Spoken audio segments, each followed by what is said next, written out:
Ever truly considered what technology means? Is it merely your smartphone, or something far more fundamental shaping our world? Today, we'll explore technology's core definition, its purpose, and its profound impact, from ancient tools to modern AI. At its heart, technology is applying scientific knowledge for practical ends, the tools and systems we create.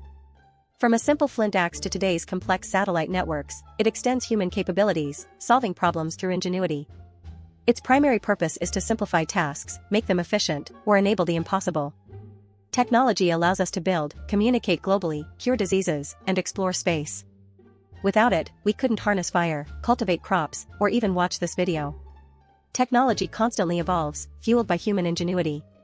From the printing press revolutionizing knowledge, to the internet connecting billions, each advancement reshapes our world.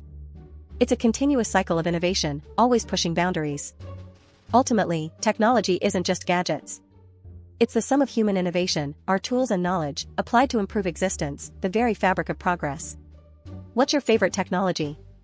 Tell us below, and don't forget to like and subscribe.